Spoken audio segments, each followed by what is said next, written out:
आणि वेळेनुसार बदललं पाहिजे. आम्ही तेच जर करत राहिलो तर आम्ही या स्पर्धेत टिकू शकणार नाही.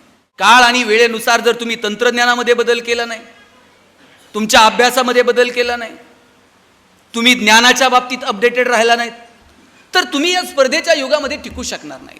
अमिताभ बच्चन निवेदक पदाची नोकरी मिळावी म्हणून आकाशवाणीमध्ये इंटरव्ह्यूला गेले होते आणि आवाज चांगला नाही म्हणून बच्चन साहेबांची नोकरी नाकारली. आता आवाज चांगला नाही म्हणून ज्या बच्चनची नोकरी नाकारली, त्याच आवाजाच्या जोरावर बच्चन आज बॉलिवूडचा शहनशाह बनून मिरवतो. काय करिअर आहे हो.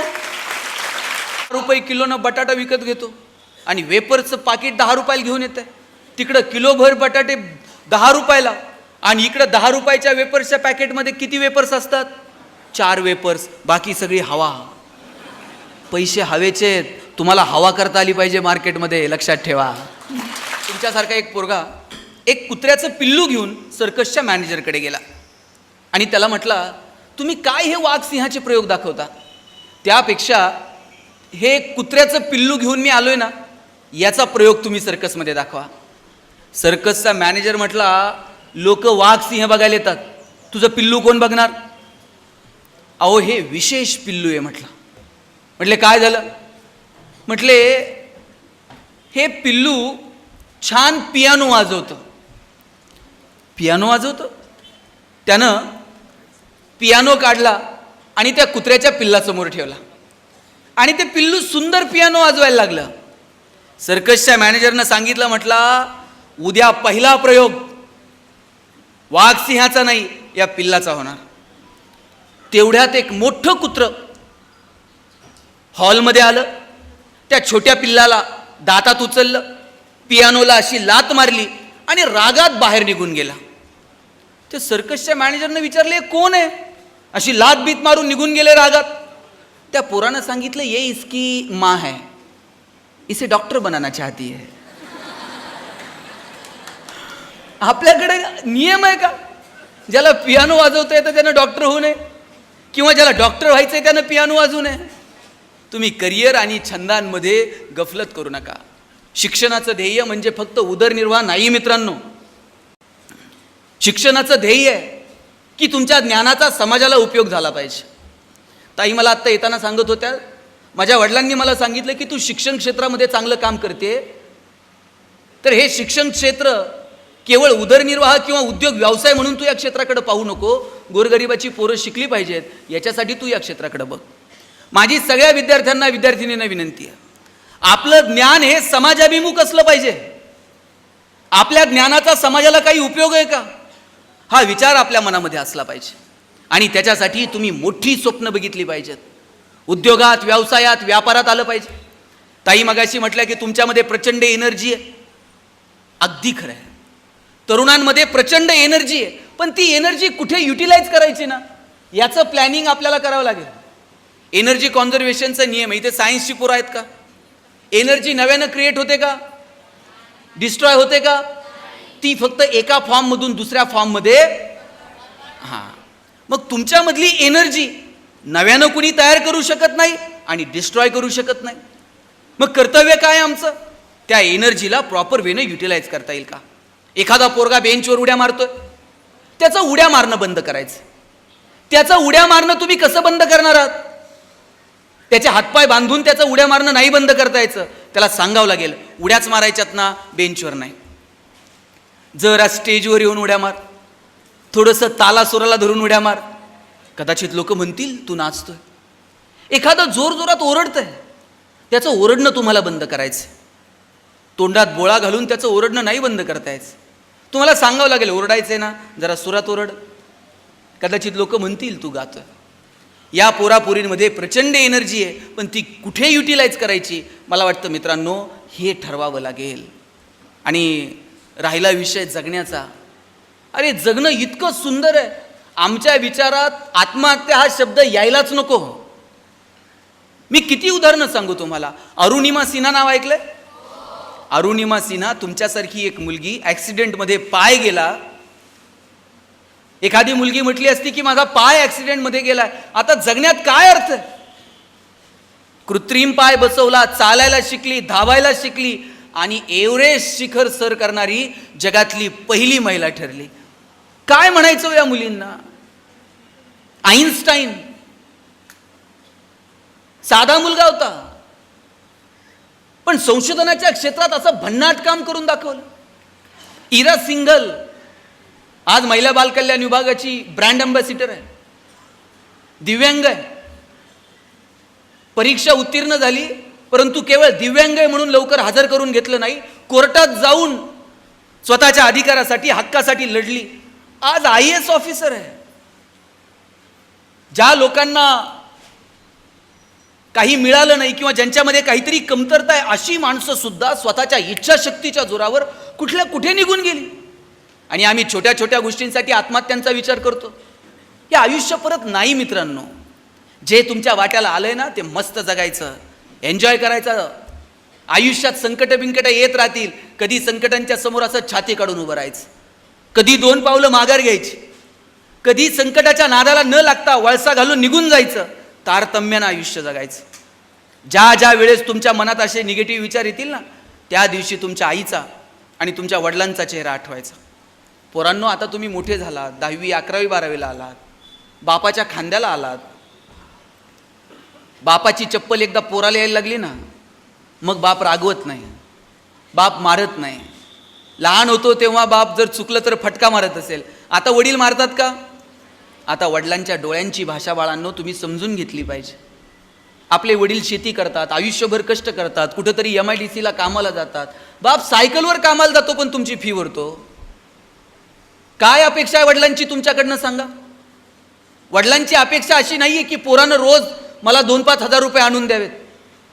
बापाची अपेक्षा आहे पोरानं असं नाव कमवावं, आत्तापर्यंत माझी ओळख,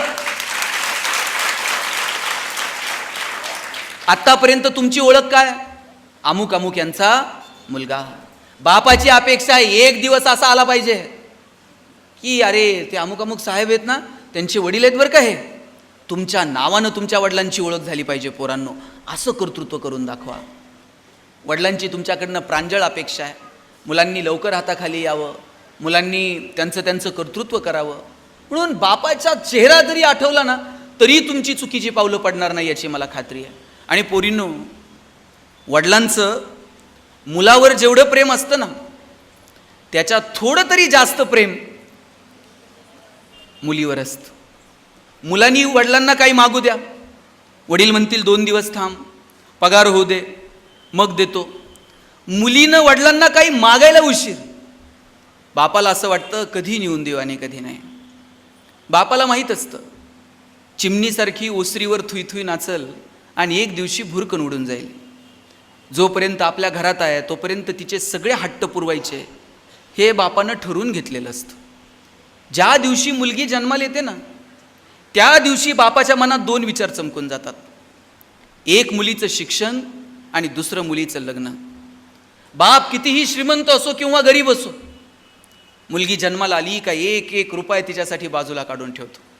स्वतः फाटलेली तुटलेली चप्पल घालल, पण पोरीला मात्र शाळेत जायला चांगला ड्रेस घेऊन देईल. बाप स्वतः फाटलेलं बनियन घालल, मुलीला चांगले कपडे चांगले शूज घेऊन देईल. बाप सायकलवर कामाला जाईल, पण मुलीला मात्र कॉलेजला जायला गाडी घेऊन देईल, बसचा पास काढून देईल, तिच्या हॉस्टेलची फी भरल. किती प्रेम आहे वडिलांचं सांगा. पुरीच्या लग्नात तर बाप असा फेटाबिटा घालून मिरवत असतो. दिवसभर बापाची मान उंच असते. कन्यादान झालं ना मग मात्र बाप मान खाली घालतो, जावायच्या हातात हात देतो आणि सांगतो तळ हाताच्या फोडासारखी जपली, सांभाळून घ्या. दिवसभर बापाच्या डोळ्यात थेंब येत नाही, पण पोरीची गाडी एकदा निघून गेली ना खांबाच्या पलीकडे जाऊन एकटाच रडतो तो बाप असतो पोरींना. म्हणून बापाची मान कधीच शर्मेनं खाली जाणार नाही. याच्यासाठी काम करायचं.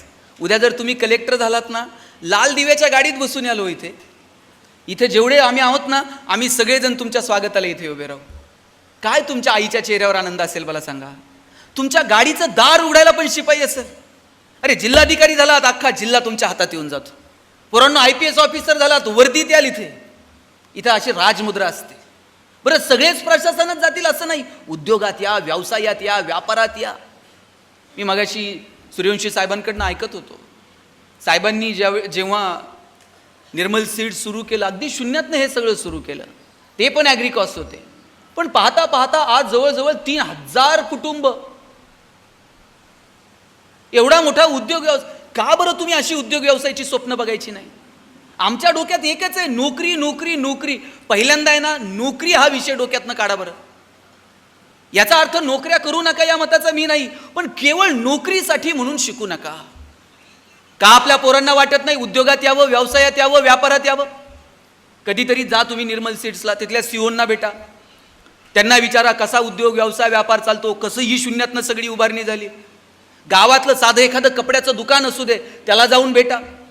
कधी एखादा पेट्रोल पंप आहे, तिथल्या मॅनेजरला जाऊन भेटा. आम्ही उद्योगात व्यवसायात व्यापारात पोरांना आलं पाहिजे आणि त्याच्यासाठी मोठी स्वप्न बघितली पाहिजेत. अमिताभ बच्चन, आता सर जसं निवेदन करत होतात ना, आपण अमिताभ बच्चन निवेदक पदाची नोकरी मिळावी म्हणून आकाशवाणीमध्ये इंटरव्ह्यूला गेले होते आणि आवाज चांगला नाही म्हणून बच्चन साहेबांची नोकरी नाकारली. आता आवाज चांगला नाही म्हणून ज्या बच्चनची नोकरी नाकारली, त्याच आवाजाच्या जोरावर बच्चन आज बॉलिवूडचा शहनशाह बनून मिरवतो. काय करिअर आहे हो! किती वय आहे बच्चनचं? 82-83 वय. आजही तुम्ही टीव्ही लावा, 10 मिनिटाला बच्चन टीव्हीवर आहे की नाही? कौन बनेगा करोडपती मधून पैसे कमवायला सांगताय, मिळवलेल्या पैशातून कल्याण ज्वेलर्समध्ये जाऊन सोनं खरेदी करायला सांगताय, खरेदी केलेलं सोनं मुथूट फायनान्समध्ये टाकून कर्जही तेच काढायला लावतंय, आणि कर्जाचे हप्ते फेडता नाही आले तर नवरत्न तेल पण त्याच्याकडेच.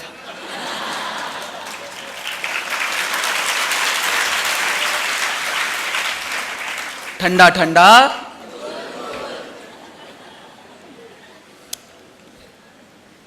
कुठं नाही बच्चन, मला सांगा. मग या लोकांकडे बघून आम्ही काय शिकायचं नेमकं? काळ आणि वेळेनुसार बदललं पाहिजे. आम्ही तेच तेच जर करत राहिलो तर आम्ही या स्पर्धेत टिकू शकणार नाही. एक काळ होता कॉडॅकचा. हे जे तुमचे सगळे जे मागं बसलेले पालक आहेत ना, यांना सगळ्यांना विचारा, यांच्या लग्नाचे अल्बम कोणत्या कंपनीच्या कॅमेऱ्यावर काढलेले आहेत? ते फोटो सगळ्यांचे फोटो कॉडॅकच्या कॅमेऱ्यावर काढलेले. आता कॉडॅक बाजारात आहे का? केवळ आणि केवळ डिजिटल टेक्नॉलॉजी स्वीकारली नाही आणि म्हणून कॉडॅक मागं पडलं. माझ्या पिढीनं पहिला मोबाईल कोणता घेतला होता माहिती आहे? शब्बास, 3310, 1100, 3015, 100% नोकिया. आता नोकिया कुणाकडे तर आहे का? अँड्रॉइड टेक्नॉलॉजी स्वीकारली नाही, नोकिया मागं पडलं. काळ आणि वेळेनुसार बदललं पाहिजे. काळ आणि वेळेनुसार जर तुम्ही तंत्रज्ञानामध्ये बदल केला नाही, तुमच्या अभ्यासामध्ये बदल केला नाही, तुम्ही ज्ञानाच्या बाबतीत अपडेटेड राहिला नाहीत, तर तुम्ही या स्पर्धेच्या युगामध्ये टिकू शकणार नाही. अहो, इस्रायल सारखा एवढासा छोटासा देश आहे, पण शेतीच्या क्षेत्रामध्ये जगात कुठल्या कुठे निघून गेला. आम्हाला आत्ता कळलंय की पाणी हे पिकाला द्यायचं असते, शेताला नाही. आम्ही गेली इतके वर्ष शेतालाच पाणी देत होतो. आता आम्ही ठिबक बिबक सगळ्या गोष्टींकडे वळालो. कधी आम्ही तंत्रज्ञान स्वीकारणार आहोत? कधी आम्ही काळ आणि वेळेनुसार बदलणार आहोत? पोरांनो, तुम्ही संशोधनाच्या क्षेत्रामध्ये आलं पाहिजे. बघा, इस्रोनं काय आपल्या देशात काय भन्नाट कामगिरी केली की जगाला हेवा वाटला. तंत्रज्ञान नवीन शोधलं पाहिजे, नवीन तंत्रज्ञान स्वीकारलं पाहिजे, काळ आणि वेळेनुसार बदललं पाहिजे. मला आठवतंय, रविवारी मराठी पिक्चर लागायचा टीव्हीला 4 वाजता, आणि त्या पिक्चरमध्ये मध्येच एक जाहिरात लागायची. माझ्या वयाच्या सगळ्या पोरांना ती जाहिरात आठवत असेल. लाईफ बॉय है जहा, सगळ्यांची पाठ आहे जाहिरात. लाईफ बॉय है जहा तंदुरुस्ती है वहा. आणि त्या जाहिरातीमध्ये ना फुटबॉल खेळणारी पोरं दाखवलेली होती. भारतामध्ये कधीतरी फुटबॉलची क्रेज होती का? आपल्याकडे जनरली क्रिकेटची क्रेज आहे, पण त्या लाईफ बॉयनं फुटबॉल खेळणारी पोरं जाहिरातीत दाखवली होती. मला वाटायचं हे लाईफ बॉयनं काय फुटबॉल खेळणारी पोरं दाखवली. पण लाईफ बॉयला विचारायचं कोणी? लाईफ बॉयची मोनोपोली होती. जमाना होता लाईफ बॉयचा. लोक दुकानात जाऊन साबण द्या नव्हती म्हणत, लाईफ बॉय द्या म्हणायची. लाईफ बॉयनं सगळं मार्केट कॅप्चर केलं होतं. फुटबॉल काही दाखवलं जाहिरातीत तरी चालत होतं. पण त्यावेळेला लक्स मार्केटमध्ये आला. इकडे राजा हिंदुस्तानी पिक्चर हिट झालेला, करिश्मा कपूर एकदम फॉर्ममध्ये होती. लक्सनं करिश्मा कपूरला ब्रँड अँबॅसेडर केलं. आता लक्सनं करिश्माला ब्रँड अँबॅसेडर केलं, फुटबॉल खेळणाऱ्या पोरांकडे कोण बघतंय का? लक्सनं असं काही मार्केट कॅप्चर केलं. आता मात्र लाईफ बॉयला कळलं, फुटबॉल खेळणारी पोरं जाहिरातीत दाखवून उपयोगाचं नाही. आपणही गुळगुळीत साबण बाजारात आणला पाहिजे. आणि मग लाईफ बॉय गोल्ड नावाचा साबण बाजारात आणला. आणि त्याची जाहिरात कोण करत होतं? कॉलेजचा एक मुलगा आणि मुलगी रागात गाडीवरनं उतरते, निघून जाते. मुलगा विचारतो काय झालं? मुलगी म्हणते पसीने की बदबू से परेशान. पोरगा घरी जातो, लाईफ बॉय गोल्ड आंघोळ करून येतो. लाईफ बॉयला कळलं आता मार्केट बदललंय, आपण पण बदललं पाहिजे. आणि मागच्या 2 वर्षामध्ये एक तरी साबण जाहिरात करत होता का? आमचा साबण सुगंधी आहे, आमचा साबण लावल्यावर तुम्ही गोरे व्हाल. कोरोनाच्या काळात कुणाला गोरं व्हायचं पडलं होतं? प्रत्येक साबण एकच जाहिरात करत होता साहेब, 99.9% कीटाणू से मुक्ती. काळ आणि वेळेनुसार बदललं पाहिजे. आणि त्या मोती साबणाचं तर मला अजून कळलेलं नाहीये साहेब, काय ते वर्षभर कुठं असतंय कुणाच ठाऊक. ते दिवाळीलाच येते.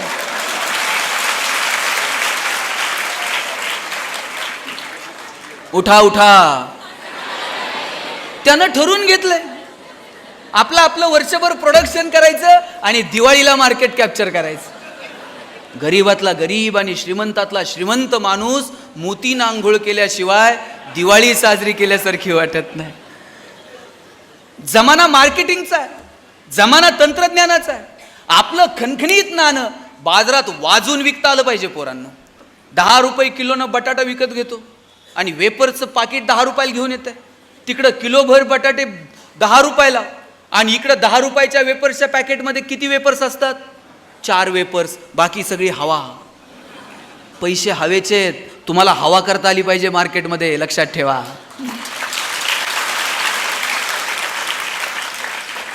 आपलं नाणं वाजून विकता आलं पाहिजे. मार्केटिंगच्या नवनवीन प्रणाली तुम्हाला आत्मसात करता आल्या पाहिजेत आणि त्याच्यासाठी अभ्यास केला पाहिजे. जगाकडे डोळे विस्फारून बघितलं पाहिजे. आजूबाजूचे देश काय करतायत, जापान कुठे चाललंय, चीन कुठे चाललंय, दुबई कुठे. तुम्ही त्या 4 चौकटीत अडकून बसलाय. नाही, मागच्या वर्षी हे क्वेश्चन रिपीट झालते, परत हे येणार आहेत, मला एवढंच करायचंय. आणि आता 11वी 12वीच्या पोरांनी तर ते नीट 2-3 एक्झाम, मग प्रॅक्टिकल नाही, काय नाही. पोरं प्रॅक्टिकल करत नाहीत, लॅबोरेटरीजमध्ये जा. कसे सायंटिस्ट जन्माला येतील? पोरग प्रयोग करायला गेलं तरी आपणच सांगतोय चंचुपात्र फुटतंय ठेव. कसे सायंटिस्ट जन्माला येतील? लायब्ररीमध्ये जाऊन कधी काय आम्ही वाचत नाहीत, अवांतर वाचन नाही. कधी आमची दृष्टी विस्तारेल? काय होतं दुबईमध्ये 84-85 पर्यंत? फक्त तेलाचे पैसे होते. पण proper utilization of the resources. आज जगातला सगळ्यात बिझिएस्ट एअरपोर्ट दुबई, जगातला सगळ्यात प्रॉफिएस्ट mall Dubai, business expo Dubai, पर्यटनाच्या क्षेत्रात दुबई. आम्ही कुठे आहोत? आमच्याकडे तर एवढे नैसर्गिक स्रोत आहेत का आम्हाला असं वाटलं नाही की पर्यटनाच्या दृष्टीनं जगानं भारताकडे आकर्षित व्हावं? काही पोरं चौकटीच्या पलीकडे जाऊन विचार करतात, मला त्यांचा हेवा वाटतो. मी जेजुरीला गेलो होतो, 2-4 पोरं पुरी जेजुरी गडाचे फोटो काढत होते. मी विचारलं काय करता रे फोटो काढून? त्यातला एक पोरगा मला म्हटला, दादा किती दिवस बॅनर लावायचे? चलो दुबई, चलो सिंगापूर. म्हटला मी दुबईत बॅनर लावणार आहे, चलो जेजुरी.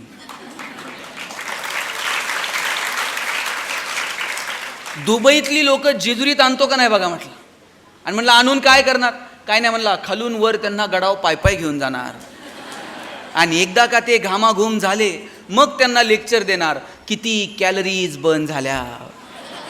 आणि रात्री म्हणला 2-2 हजार रुपये तिकीट काढून त्यांना जागरण गोंधळ ऐकायला लावतो का नाही बघा म्हटलं.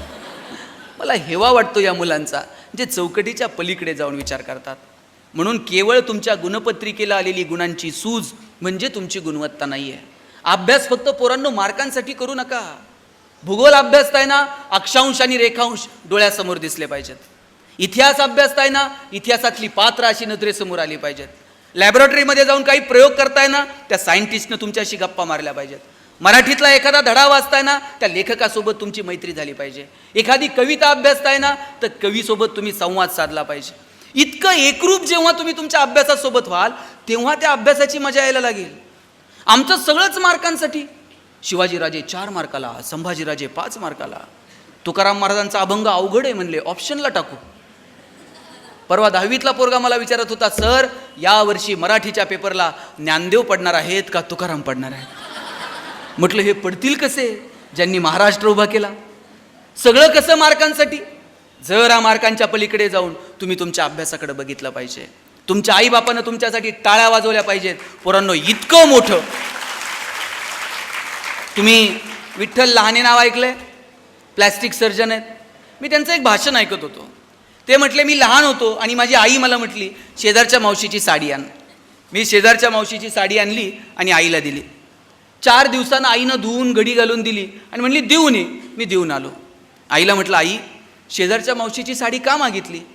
आई म्हटली, लग्नाला घालून जावी अशी एकही साडी माझ्याकडे नव्हती, म्हणून शेजारच्या मावशीची मागितली. टचकन डोळ्यात पाणी आलं. आपल्या आईकडं लग्नाला घालून जावी अशी एक साडी नसावी.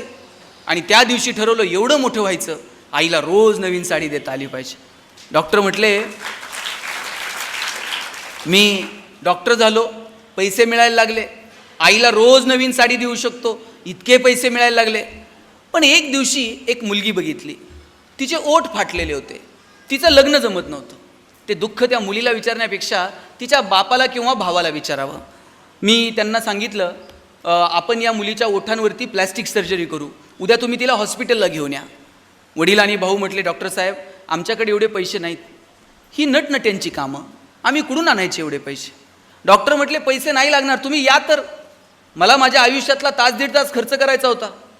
दुसऱ्या दिवशी त्या मुलीचे पालक त्या मुलीला घेऊन आले, मोफत सर्जरी केली, पोरगी गोड दिसायला लागली. 6 महिन्यांनी पोरीचं लग्न जमलं. बाप आणि भाऊ पेढे घेऊन आले. बापाला पेढा देत असताना बापाच्या डोळ्यातलं पाणी बघितलं. एका हातात पेढा होता आणि दुसऱ्या हातात आयुष्याची सगळी प्रॉपर्टी होती. ही सगळी प्रॉपर्टी पेढ्याच्या समोर खुजी वाटायला लागली आणि ठरवलं रोज 4 तरी पेढे कमवायचे. डॉक्टर सांगत होते, माझे वडील 90-92 वर्षांचे आहेत, पण तरुण पोराला लाजवेल असं हवेत तरतर तरतर चालत असतात. एक दिवशी वडिलांना विचारलं, बाबा एवढे हवेत का चालता? वडील म्हटले, मी प्लॅस्टिक सर्जन विठ्ठल लहाने आणि पद्मश्री डॉक्टर तात्याराव लहानेचा बाप आहे, हवेत नाही चालणार तर काय चालणार? पोरींनो, तुमच्या बापाला तुमच्याकडे बघून हवेत चालावं वाटलं पाहिजे. काय मुलीनं कर्तृत्व केलं, काय मुलानं, याच्यासाठी म्हणून मित्रांनो काम करा. ज्या दिवशी तुमचे आई वडील तुमच्यासाठी टाळ्या वाजवतील, समजायचं तुमचं जगणं सुंदर होऊन गेलं. तुमचा पाय घसरला, नको त्या गोष्टींच्या नादी लागलात. आत्महत्या करायची वय का? वय वर्ष 14-22. भगतसिंग तर फासावर जाणार होते. आदल्या दिवशी लेनिनचं चरित्र वाचत बसले होते जेलमध्ये आणि जेलरनं विचारलं, चलो भगतसिंग अब निकलना है. फासावर द्यायचंय भगतसिंगांना आणि लेनिनचं चरित्र वाचत बसले. जेलरनं विचारलं, अब निकलना है. भगतसिंगांनी असा हात केला आणि सांगितलं, थांब, एक क्रांतिकारक दुसऱ्या क्रांतिकारकासोबत बोलतोय. पुस्तक वाचून संपवलं, पुस्तक खाली ठेवलं आणि हसत हसत फासावर गेली ही माणसं. या माणसांच्या मनात एकदाही आत्महत्येचा विचार आला नाही. हसत हसत आपलं जीवन संपवलं. कशासाठी? देशासाठी. आणि इथं आम्ही फंटूस कारणांसाठी आत्महत्या. एखाद्या विषयात मार्क कमी पडले म्हणून आत्महत्या, नोकरी लागली नाही म्हणून आत्महत्या, कॉलेजला नंबर लागला नाही म्हणून आत्महत्या, प्रेम प्रकरणात आत्महत्या.